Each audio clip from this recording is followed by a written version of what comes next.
Salut à tous, c'est Nico du Ciné Show et aujourd'hui, on se retrouve pour parler des meilleures séries de 2024. On a déjà sorti le top film et le flop film de l'année, j'espère qu'ils vous ont plu, je crois que d'ailleurs ça vous a plutôt plu au vu des quelques retours que j'ai eu, donc je vous en remercie grandement. Et aujourd'hui on se retrouve pour parler des séries de 2024, sachant que j'en ai vu un peu moins d'une vingtaine cette année, de saisons de séries sorties cette année, donc j'ai vu quand même pas mal de séries, et on va faire un petit peu le bilan, on va parler en priorité des 5 séries que j'ai le plus aimées cette année, mais je vais vous donner un très bref retour sur les autres séries que j'ai vues cette année, y compris les séries que du coup j'ai pas trop aimé cette année, qui font partie des séries que j'ai le moins aimé, mais bon, il n'y a pas de série que j'ai énormément détesté, comparé par exemple au flop film où il y avait vraiment certains films que j'ai vraiment pas aimé.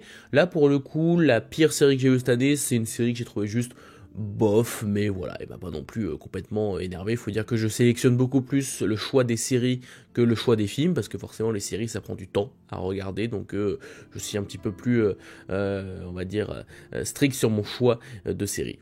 Donc je vous propose qu'on commence directement ce classement des séries de 2024. Je vais juste vous dire, pour commencer, je vais classer les séries que je n'ai pas aimées, les séries que j'ai bien aimées mais qui n'ont pas plus parlé que ça, les séries que j'ai vraiment bien aimées, les séries que j'ai beaucoup aimées, et enfin on finira par les séries, le top 5 de cette année. On commence avec les séries que je n'ai pas aimées cette année, ou du moins vraiment je n'ai vraiment pas trouvé ça terrible. On commence avec Avatar, le dernier maître de l'air, série Netflix adaptée du célèbre animé, alors qui je crois américain pour le coup, donc peut-être dire dessin animé, je ne sais plus, je suis pas un expert de ces termes, mais voilà, c'est une série adaptée de ce dessin animé qui m'a pas mal laissé indifférent, je dirais, ouais, c'est le terme. C'est une série qui a quelques qualités par-ci par-là, il y a des castings, il y a un casting qui est plutôt sympa, il y a quelques scènes et épisodes qui sont plutôt pas mal, mais dans l'ensemble c'est quand même pas terrible. Tu sens déjà que niveau effets spéciaux c'est clairement loin d'être réussi. Tu sens le côté où ils ont utilisé le volume, cette technologie qui entoure le plateau, et tu sens que pas mal d'arrière-plans sont flous, c'est vraiment dommage. En plus de cela, le rythme est vraiment pas parfait, je trouve pas que l'histoire soit particulièrement intéressante, du moins celle qui est racontée dans la série, parce que je sais que le matériau d'origine est beaucoup plus intéressant, mais voilà, cette série ne m'a vraiment pas parlé du tout, et je l'ai pas trouvé horrible, hein, juste je m'en fous. Voilà, globalement. C'est également le cas de Echo, série Disney+, Marvel, sortie du coup en début d'année, qui nous raconte l'histoire d'un personnage, et pour tout vous dire, je ne sais plus où est-ce qu'il apparaissait, je crois que c'était dans Hawkeye, si je dis pas de bêtises, ce personnage qui était sourd et muette, et c'était du coup quelque chose d'assez intéressant déjà d'un point de vue du personnage, sauf qu'ils en ont fait une série qui est totalement oubliable, dans le sens où vraiment je me rappelle quoi de deux trois scènes, c'est tout, et à la limite du générique qui est sympa, mais ouais, c'était clairement oubliable, et je crois que je vais pas avoir grand chose à dire dessus, tellement que je me rappelle presque pas. C'est une histoire qui est peu intéressante, sur le final est complètement pété en plus, ça part dans un délire que j'ai pas du tout apprécié. Et certes, il y a quelques scènes sympas, il y a des scènes d'action qui sont réussies et tout, hein, mais pas de soucis là-dessus, mais ouais, non, clairement, c'est pas une série marquante de cette année, loin de là. Et enfin, pour finir, une autre série Marvel, Disney+, à savoir Agatha All Along, là encore une série que je n'ai pas des masses aimée, alors qui a plus de mérite quand même que Echo, qui est beaucoup plus marquante, il y a notamment ce morceau, ce chant qui est souvent utilisé dans la série qui marche plutôt bien, mais c'est vrai que le délire sorcière déjà ça ne parle pas. Moi je suis pas quelqu'un qui est très fan du tout ce qui va être sorcellerie, univers fantastique, tout ça ça me parle pas trop de base, donc forcément ça n'aide pas pour apprécier cette série, mais je dois quand même lui reconnaître qu'elle a quelques qualités en direction artistique, en casting, etc. Même si elle est toujours aussi mal rythmée comme la majorité des séries Disney+. J'ai l'impression que c'est leur plus gros problème, c'est d'avoir des épisodes parfois de 20 minutes, parfois de 40 minutes, parfois de 30 minutes, parfois de 50 minutes, et surtout avec des coupes qui parfois n'ont aucun sens. Vraiment c'est très particulier. Donc voilà, Agatha All Along, c'est pas une mauvaise série, je pense même que c'est plutôt une plutôt bonne série, ouais, on peut le dire, mais c'est juste pas mon délire. Donc voilà, j'ai pas trop apprécié.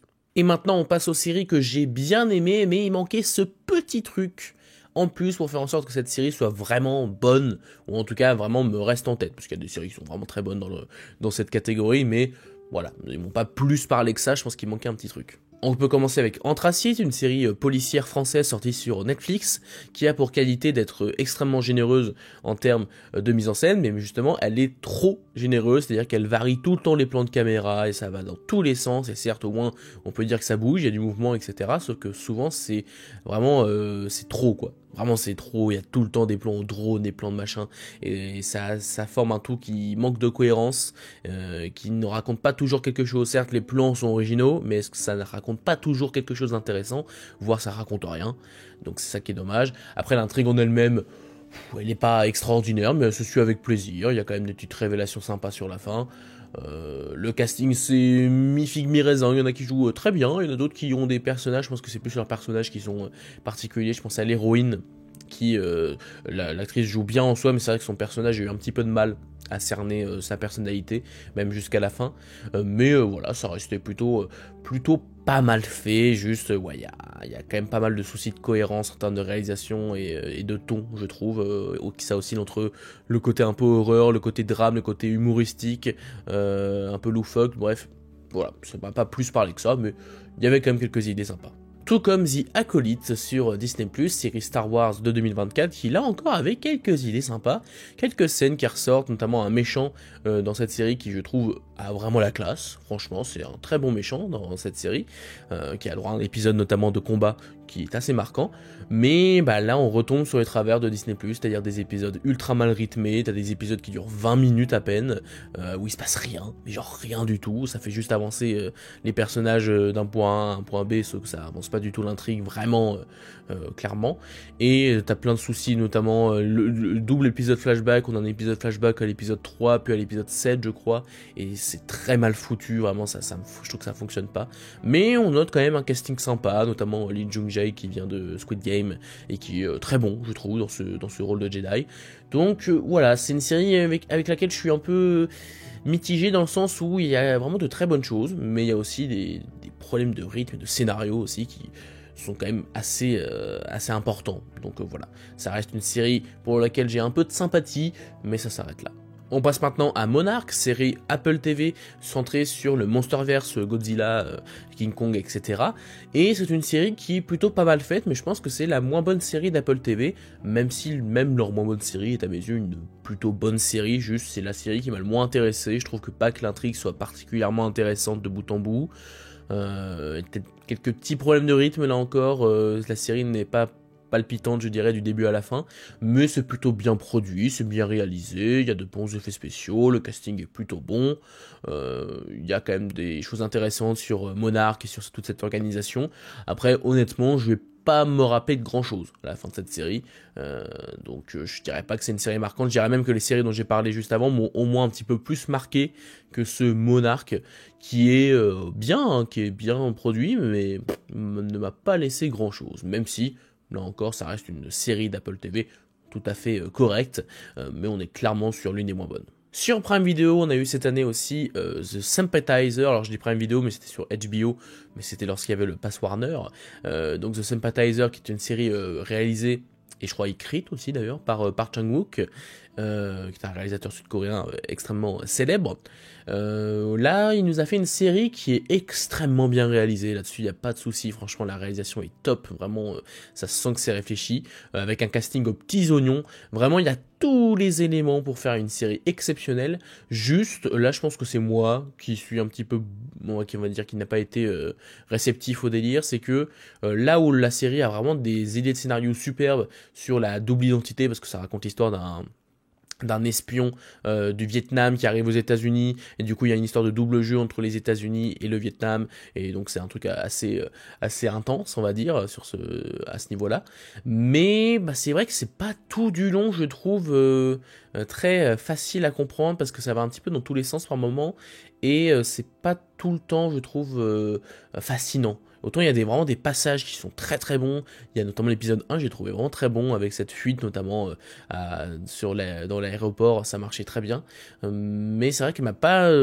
capté tout du long, et là honnêtement je ne saurais pas trop expliquer, peut-être que j'ai l'impression que la série ne va pas jusqu'au bout des choses, n'assume pas certains partis pris, je sais pas. c'est honnêtement très personnel, parce qu'honnêtement la série est extrêmement bien produite, je vous le dis, elle est bien réalisée, elle est bien jouée, il y a vraiment tout pour faire, c'est au moins une série qui est magnifique d'un point de vue formel, mais aussi dans tout ce qu'elle entreprend, donc juste j'ai pas été plus réceptif que ça sur le délire, donc voilà, mais malgré tout si ça vous intéresse, je vous le conseille, parce que c'est vraiment une bonne série, y a pas à dire. On continue dans cette catégorie, d'ailleurs on finit dans cette catégorie des séries il manquait un petit truc pour que vraiment je les apprécie grandement.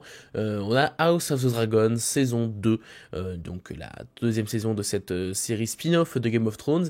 Et bah là où la première saison, déjà j'avais pas trouvé ça non plus extraordinaire, contrairement à certains, j'avais trouvé ça très bien, pas de souci là-dessus, c'était une très bonne saison, une très bonne première saison. J'avoue que cette deuxième saison m'a fait comprendre que franchement oui, la première saison était vachement bien, parce que cette saison 2 n'avance presque pas. C'est-à-dire que vraiment on a un épisode qui ressort forcément parce que c'est une scène de bataille absolument dantesque et qui est vraiment pour le coup excellentissime, pas de souci là-dessus. Mais le reste du temps, non pas que c'est pas intéressant du tout, juste ça prend son temps.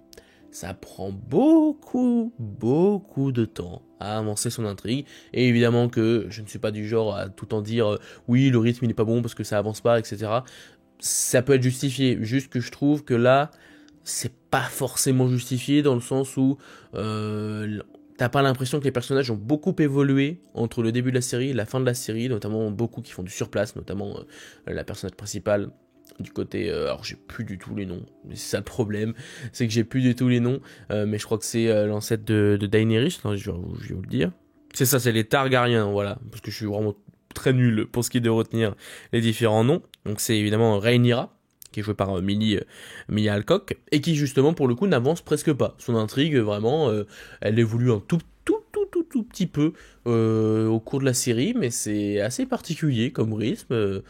Vraiment, et surtout que d'habitude HBO c'est pas trop comme ça, parce que la seule saison dont je me rappelle de Game of Thrones qui était vraiment, n'avançait pas des masses, c'était je crois peut-être la 7, et encore il se passait pas mal de choses.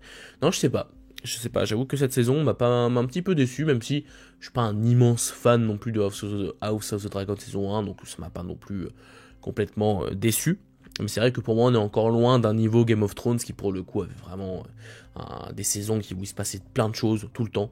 Donc voilà, pour ce que j'aurais à dire sur House of the Dragon, c'est malgré tout une bonne saison, hein. Malgré tout ça reste bien produit, hein. C'est du HBO évidemment, mais ouais, ça m'a pas plus, voilà, j'ai pas été happé par cette saison 2. Je vous propose maintenant de passer aux séries que j'ai bien aimées. Voilà, c'est des séries qui m'ont pas, où j'ai pas dit non plus que c'était extraordinaire, mais j'ai vraiment passé un bon moment devant ces séries. C'était d'ailleurs aussi le cas d'ailleurs des séries juste avant, mais c'est vrai que là c'est pour le coup des séries pour lesquelles j'ai presque pas trop de problèmes, à vrai dire. Je trouve qu'elles sont bien faites, dans ce qu'ils veulent faire, évidemment. On peut commencer, je vais essayer d'aller un petit peu plus vite, avec d'abord Constellation. Constellation, série Apple TV qui est vraiment bien foutue sur une femme astronaute jouée par Noomi Rapace qui va se retrouver dans une sorte de potentiel monde parallèle. En tout cas, quand elle rentre chez elle, pardon, il y a plein d'éléments de sa vie qui ont changé d'un coup, genre des petits éléments, genre la couleur de sa voiture a changé, les relations entre les personnages ont changé, etc. Et c'est extrêmement perturbant, évidemment, et ça va être tout le mystère de savoir qu'est-ce qui se passe pour cet astronaute, et c'est vachement bien fait, c'est plutôt bien écrit, c'est très bien joué, c'est bien réalisé, c'est du Apple TV, j'ai envie de dire, hein, c'est vraiment très bien foutu. Juste, m'a pas non plus là encore complètement fasciné du début à la fin, mais il faut avouer que le concept se tient bien, sauf sur la toute fin, parce qu'ils ont voulu utiliser une saison 2 qui n'arrivera pas, donc c'est un peu dommage, mais c'est bien fait, c'est bien réalisé. C'est même parfois assez fascinant dans sa façon de représenter le problème, justement ce mystère que je ne révélerai pas, mais qui est quand même vraiment plutôt sympa.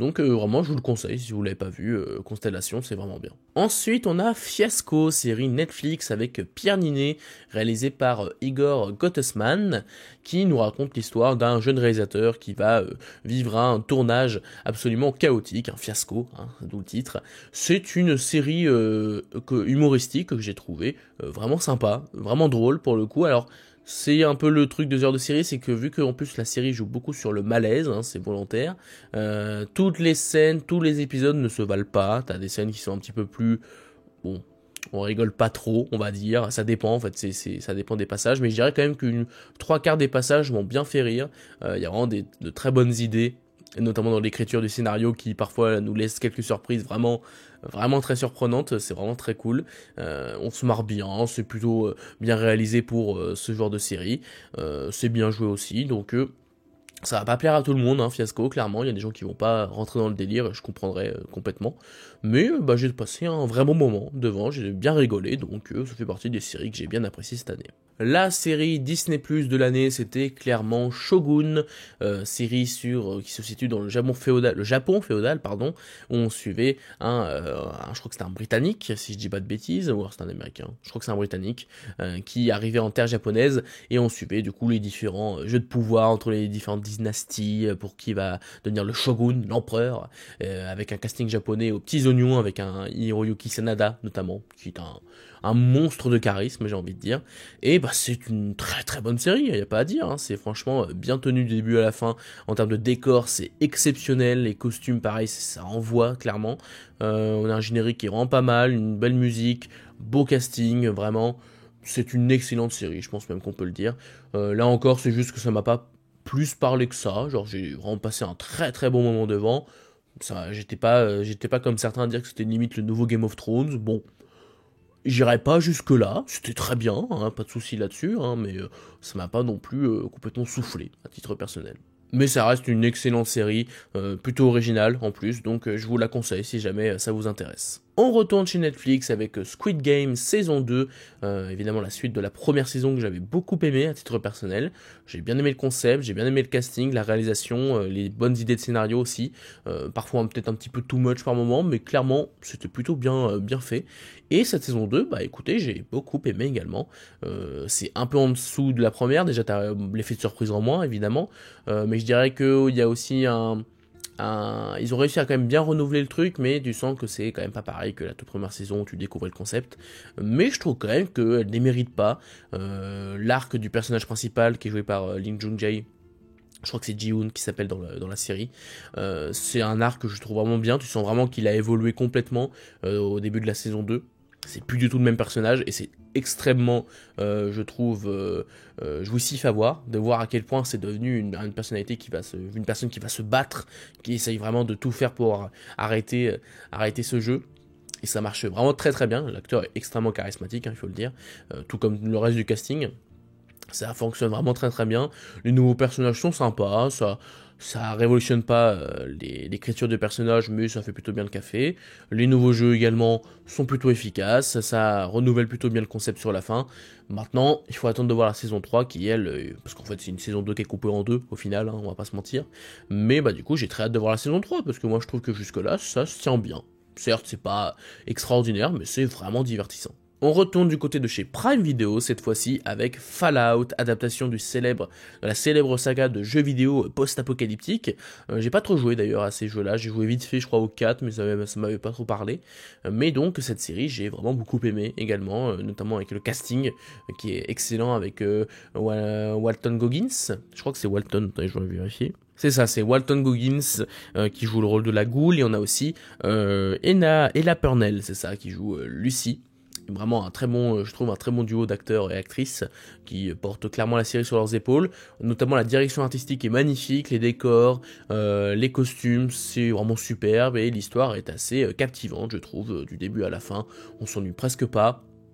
Le climax donne très envie de voir la suite et de voir vers où la série va se diriger. Et même si c'est pas une révolution dans le genre post-apo, ça reste une série qui est à la fois drôle, à la fois divertissante, à la fois dramatique par moments. Ça alterne entre le côté humoristique évidemment propre à la série qui est assez satirique, hein, ça a toujours été un petit peu le cas dans la saga de jeux vidéo, mais ça donne un petit côté aussi assez dramatique sur la fin. Donc non, franchement c'était une très très bonne série, donc là encore j'ai très hâte de voir la saison 2. Une autre série que j'ai beaucoup aimé cette année, on retourne chez Netflix avec Le Problème à 3 corps, série des créateurs de Game of Thrones qui m'a pour le coup par moment vraiment fasciné. Je trouve que c'est un concept génial avec des idées de réalisation absolument dingues, des épisodes, des scènes qui me restent en tête clairement, je crois que c'était l'épisode 5. si je dis pas de bêtises, qui se passait notamment sur un bateau, et tout un truc sur la fin autour du ciel. J'en dis pas plus pour ceux qui ne l'auraient pas vu, mais je pense que ceux qui ont vu auront reconnu, mais c'est un passage qui m'a beaucoup marqué. Je trouve que la musique notamment est superbe, qui est composée par Ramin Djawadi. Je trouve qu'il y a une très belle bande originale, bon casting, tu sens que c'est pas non plus la série révolutionnaire dans le sens où, même en termes de photos ou quoi, dans la façon de réaliser, ça reste une série classique entre guillemets, mais vraiment j'ai trouvé le scénario assez captivant. J'ai été pris du début à la fin, pas eu trop de baisse de rythme. Je trouve que même l'écriture des personnages est vraiment très très bonne, avec des côtés plus intimistes par moments, qui rend vraiment bien. Donc oui, franchement, le problème à trois corps, ça fait clairement partie de mes séries préférées de l'année. Mais pas dans le top 5, mais elle pourrait, franchement, parce que j'ai vraiment beaucoup aimé. Et enfin, avant de passer au top 5, on a aussi The Boys saison 4 que j'ai beaucoup aimé. Je ne comprends pas les critiques qui sont faites contre cette saison 4 parce que certes, elle pousse le bouchon encore plus loin sur la critique autour du Homelander et sur About et surtout le système autour, sauf que c'était déjà le cas dès le début, juste c'était fait de façon peut-être un petit peu moins frontale, ça c'est vrai, mais c'est normal, c'est parce que la série, l'intrigue avance et du coup les visages se révèlent de plus en plus, et même dès le début il y avait quand même des signes qui nous montraient clairement que c'était des pourritures, quoi. Enfin je comprends pas pourquoi des gens sont en mode oui non mais vous comprenez, c'est parce que c'est saison 4 et commence à prendre un virage en mode l'extrême droite c'est pas bien, etc. Mais excusez-moi, hein, si vous n'aimez pas cet aspect-là, c'était là depuis le début, hein. C'était là depuis le début. Alors, l'extrême droite américaine, on entend bien, mais ça a toujours été une critique, notamment de Trump, hein. Enfin, je veux dire, c'est évident que Homelander, il y a quand même une ressemblance qui est évidente avec Donald Trump. C'est pas nouveau, c'est pour ça que je comprends pas. C'est que, certes, évidemment que c'est exagéré, ça reste une série de super-héros extrêmement bourrine, extrêmement violente et satirique, encore une fois. C'est le but que ce soit exagéré, mais j'avoue que je ne comprends pas les gens qui découvrent que maintenant que ça critique l'extrême droite américaine, parce que pour moi ça a toujours été le cas depuis le début, hein, je comprends pas. Donc c'est juste là-dessus que je comprends pas trop les critiques. Après, il y a certaines personnes qui disent que l'intrigue avance pas trop, je trouve pas, personnellement. Je trouve que notamment tous les dilemmes des personnages sont beaucoup pas avancés, on sent que les personnages évoluent clairement. C'est une saison qui nous permet de nous préparer à la saison finale, où ce sera beaucoup plus explosif, mais c'est important, je trouve, de développer ces personnages au maximum, pour justement faire en sorte que cette saison 5 soit pleine d'enjeux, et clairement j'ai trop hâte de voir cette saison 5. Le climax de cette saison 4 était complètement dingue, ça donne trop envie, j'ai trop hâte de voir cette saison 5, et donc voilà, ça fait clairement partie de mes séries préférées de cette année. Et maintenant, on passe au top 5 de l'année, mes 5 séries préférées de cette année 2024. Je vous propose qu'on commence tout de suite avec la 5e position qui sera pour The Penguin.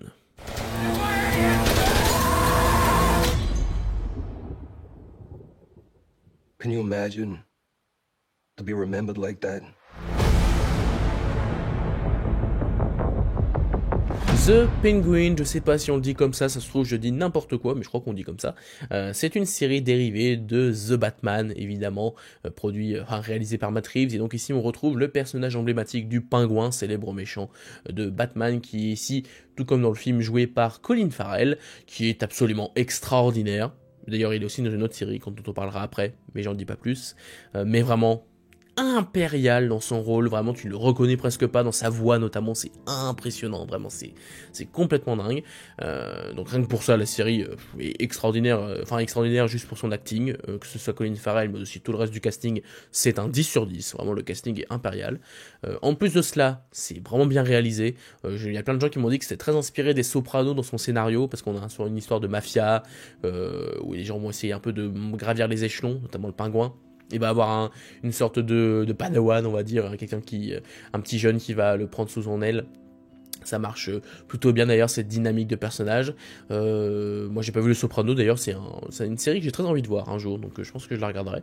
Mais on m'a dit que c'était très inspiré, c'est bien réalisé, c'est extrêmement bien joué, c'est très bien écrit, tu t'ennuies jamais. Je trouve que vraiment tous les épisodes ont toujours quelque chose de trop cool à raconter. On a des épisodes qui sont dédiés à d'autres personnages, notamment le personnage féminin qui est joué par, je me rappelle plus de son prénom, donc je vais regarder, Christine Milioti, voilà, qui est Sophia Falcone, du coup, qui est excellente là encore, hein, je vous l'ai dit, casting 10 sur 10, hein, elle en fait partie. Il y a un épisode qui lui est consacré qui est vraiment très très bon. Et bah il y a toute la série, franchement, est bien foutue, c'est 8 épisodes, on s'ennuie jamais, c'est vraiment bien écrit, c'est jamais incohérent, c'est un spin-off intelligent parce que tu vois pas trop Batman par exemple, tu le vois presque pas d'ailleurs je crois, c'est plutôt bien fait puisque ça rajoute on va dire du lore à cet univers, ça rajoute vraiment quelque chose d'assez solide avec lequel on pourrait croire encore plus à cet univers de Gotham, de The Batman j'entends. Ça marche vraiment très très bien et ce final notamment est excellent, vraiment le dernier épisode est mortel et aussi extrêmement cruel, j'en dis pas plus, mais je pense que tous ceux qui ont vu le dernier épisode savent de quoi je parle, il y a une scène qui est déchirante et je suis encore très énervé envers le personnage, je ne dirai pas lequel, voilà, mais bon, je pense que ceux qui l'auront vu comprendront. Bref, Le Pingouin c'est vraiment une série mortelle, vraiment qui arrive à faire un spin-off intelligent de The Batman, qui arrive à être très divertissant, qui peut se regarder même si vous connaissez pas The Batman ou si vous l'avez pas vu, je pense que ça se regarde bien, franchement ça fonctionne très bien. Et encore une fois, Colin Farrell est monstrueux, donc je ne peux que vous recommander cette série. On passe désormais à la plateforme qui a le plus de séries dans ce top 5, je parle d'Apple TV, puisqu'il y a 3 séries Apple TV dans ce top 5. Je vous le dis, c'est vraiment une plateforme qui est à mes yeux est la meilleure plateforme actuellement en termes de séries, puisqu'en effet, ils ont sorti également une autre série que j'ai adorée, à savoir Masters of the Airs.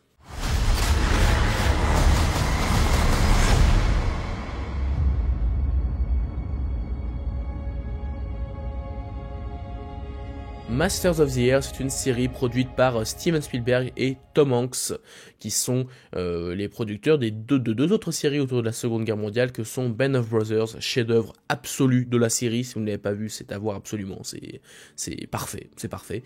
Et The Pacific, que je n'ai pas vu, mais ça m'intéresse, donc je le regarderai peut-être cet été, je pense. Et ils ont fait Masters of the Air, qui se concentre sur l'aviation, et bah c'était extraordinaire aussi, enfin c'était excellent. Je dirais pas que c'était extraordinaire, mais c'était vraiment très très bien, c'était hyper bien joué là encore, avec un casting de luxe, Austin Butler, Callum Turner, on a Barry Keoghan, vraiment là encore un excellent casting. On a aussi le fils, je crois, de Spielberg, Sawyer Spielberg. Je salue Sawyer s'il passe par là parce que je connais un autre Sawyer, mais ça c'est un autre sujet.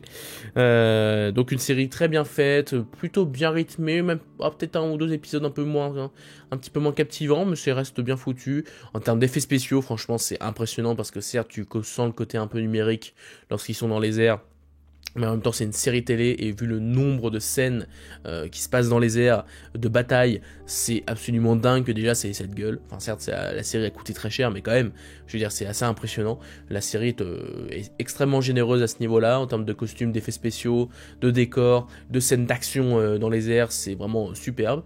Et on a de l'émotion avec en plus un générique. Potentiellement le plus beau générique de l'année, Masters of the Air, c'est vraiment le générique est exceptionnel entre la musique et les images. Oh là là, parfait, c'est parfait. C'est parfait, c'est presque aussi bien que Band of Brothers qui est lui aussi un générique extraordinaire. Bref, vraiment Masters of the Air, c'est une série que j'ai trouvée passionnante déjà je suis intéressé par la Seconde Guerre mondiale, forcément je suis un futur prof d'histoire, j'ai envie de dire, mais je trouve ça vraiment fascinant, je trouve que c'est quelque chose qu'on n'a pas trop vu, en tout cas sous cet angle-là, et c'est tellement bien réalisé, c'est tellement généreux, ça raconte tellement bien l'histoire de ces personnes qui ont sacrifié pour la plupart d'entre eux leur vie pour nous sauver. Donc c'est fascinant et donc je ne peux que vous recommander Masters of the Air, c'est vraiment l'une des séries que j'ai le plus aimé cette année. Et on reste du côté de chez Apple TV avec la prochaine série qui a encore Colin Farrell au casting. Je parle de Sugar. Est-ce que cet endroit commence à me faire basculer?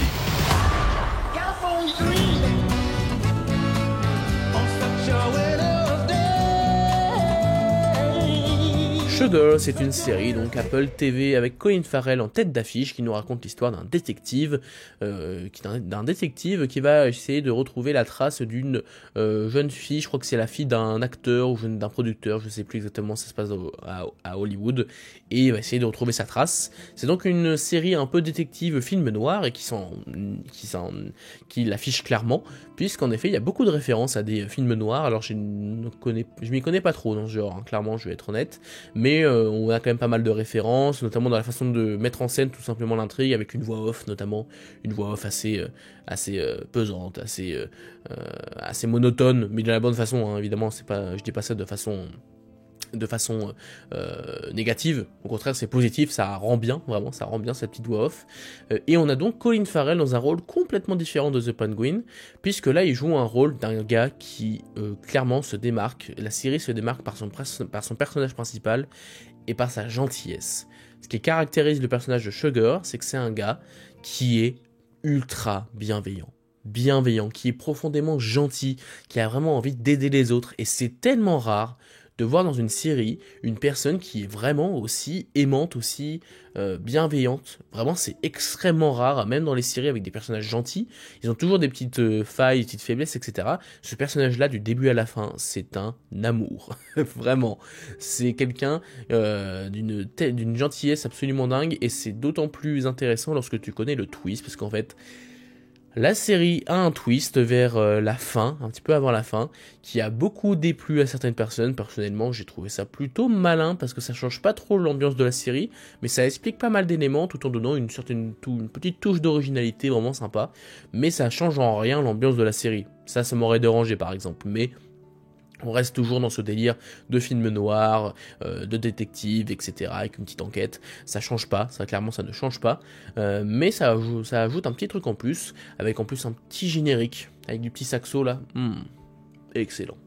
Excellent. Vraiment, j'ai trop aimé cette série Sugar, avec en plus un rythme super. Les épisodes durent moins de 30 minutes à chaque fois. Je crois qu'il y en a 8, un truc comme ça, et tu peux tout enchaîner à la suite. C'est captivant. C'est certes pas la série révolutionnaire, mais j'ai trouvé ça tellement bien foutu, tellement divertissant, que personnellement je ne peux que vous le recommander, avec encore une fois un Colin Farrell exceptionnel. On passe désormais à la deuxième place et on reste sur du Apple TV, hein, comme je vous l'ai dit, il y a 3 séries Apple TV dans ce top 5, et on continue avec une série qui n'a pas fait grand bruit, et je trouve ça dommage parce que c'est vraiment une série que j'ai adorée à titre personnel. Je parle de Dark Matter.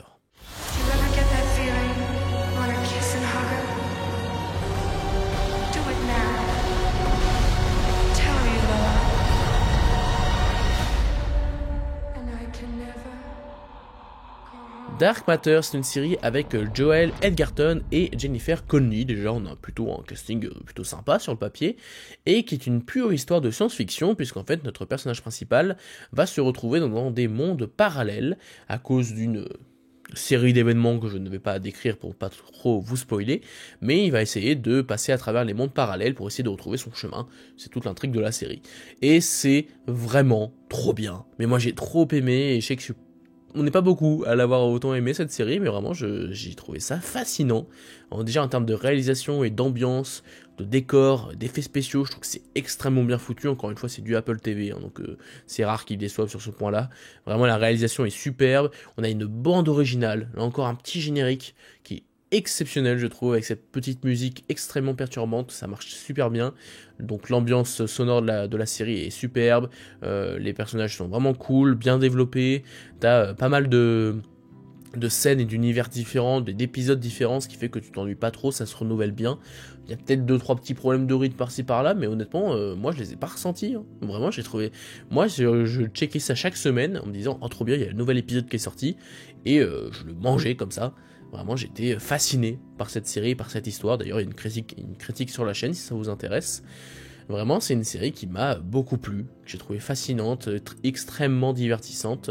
Et apparemment, il y aura peut-être une saison 2, possiblement. Bah écoutez, si c'est aussi qualitatif que la saison 1, j'en reprends quand vous voulez. Donc si jamais vous n'avez pas vu Dark Matter et que vous êtes fan de ce genre d'univers science-fiction un petit peu plus sombre, sans que ce soit non plus hyper sombre, mais voilà, c'est la science-fiction assez sérieuse, bah, je ne peux que vous le recommander. C'est vraiment une série que j'ai adorée cette année, mais par contre elle n'est pas en première position, puisqu'en effet il y a une série cette année qui est revenue avec une saison 2 que j'ai trouvé encore plus dingue que la première qui m'avait déjà complètement mis à terre. En effet, ma série de l'année, ma série préférée de 2024, il s'agit de Arcane.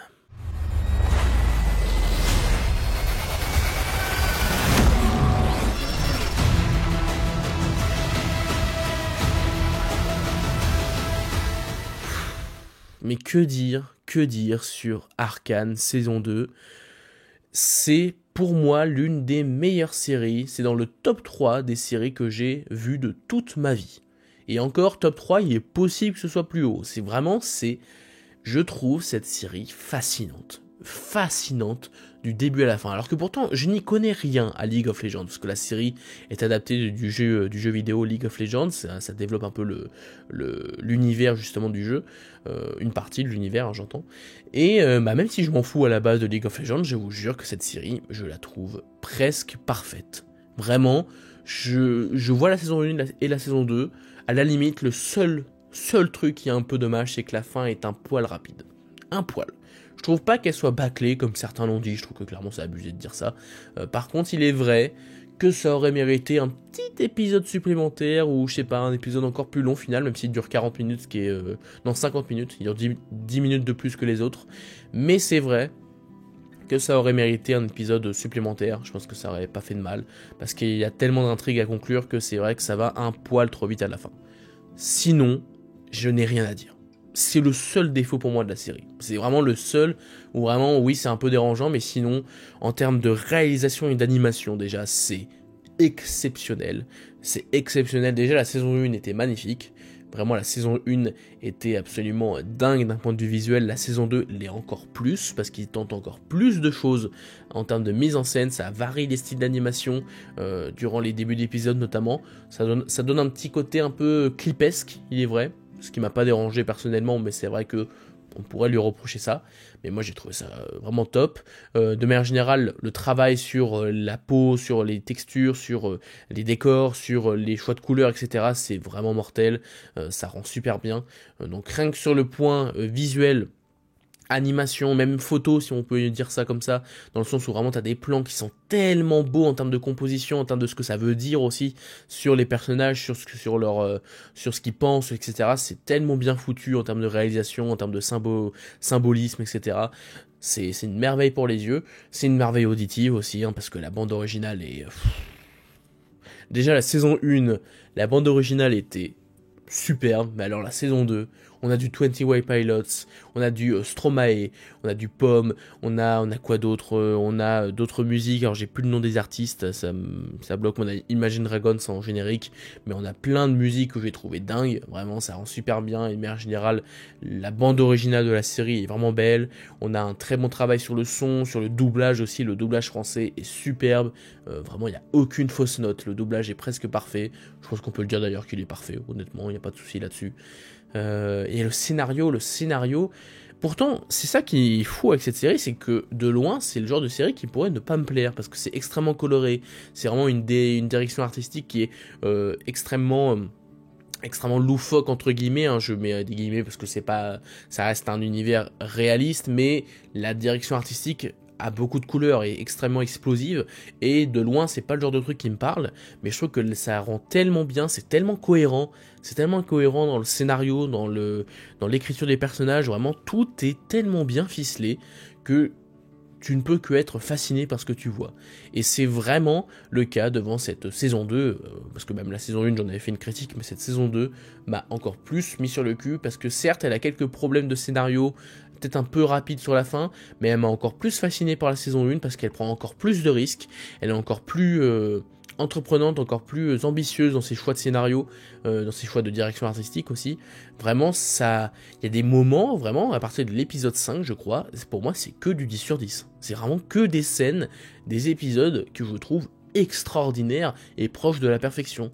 Et c'est très dur de parler de ce genre de série, parce que vraiment, à mes yeux, c'est quasiment chef-d'œuvre. Et je sais que c'est potentiellement pas le cas et qu'il y a des problèmes d'écriture ou autres, mais la série m'a tellement fait ressentir des choses que j'ai rarement ressenties, que je suis obligé de le mettre aussi haut, et aussi de dire que c'est l'une de mes séries préférées, qu'elle est proche de la perfection, parce que je le pense sincèrement. Si vous n'avez pas vu Arcane, je sais que ça peut pas plaire à tout le monde, et ça va pas plaire à tout le monde, mais si vous avez... Je vous demande quand même de tester. Testez au moins les 3 premiers épisodes de la saison 1, parce qu'à la fin de la saison 1, il y a un événement... à la fin des 3 premiers épisodes de la saison 1, il y a un événement important qui se passe, qui est assez important, assez marquant. Donc testez ça, vous m'en direz des nouvelles, et ensuite vous allez apprécier ce nectar, ce caviar qu'est cette série Arcane et cette saison 2 qui est extraordinaire. Mais il n'y a pas d'autre mot, ça m'a... Ah, qu'est-ce que j'aime cette série. Et je suis trop content qu'il y ait des éditions physiques de la saison 1 et j'espère de la saison 2. Peut-être qu'il y aura des Blu-ray de la saison 2, j'espère. Parce que j'ai très hâte de récupérer cette série qui est à mes yeux l'une des plus grandes séries jamais faites. En tout cas dans celle que j'ai vue. Évidemment, hein, ça va de soi. Donc voilà, pour ce qui est de Arcane, c'est clairement ma série de l'année. C'est absolument parfait. Voilà, c'est la fin de cette vidéo, j'espère qu'elle vous a plu. Alors, je m'excuse si jamais j'ai eu des petits problèmes d'articulation, j'ai l'impression que j'ai un petit peu bafouillé par moment, je m'excuse, sincèrement, c'était pas volontaire, je suis peut-être encore un petit peu malade, décidément ça a un petit peu de mal à partir. Si la vidéo vous a plu, n'hésitez pas à vous abonner, à liker et à partager la vidéo si celle-ci vous a plu. Et quant à moi, je vous dis à la prochaine pour parler de cinéma, mais en attendant, c'était Nico du Ciné Show. À bientôt.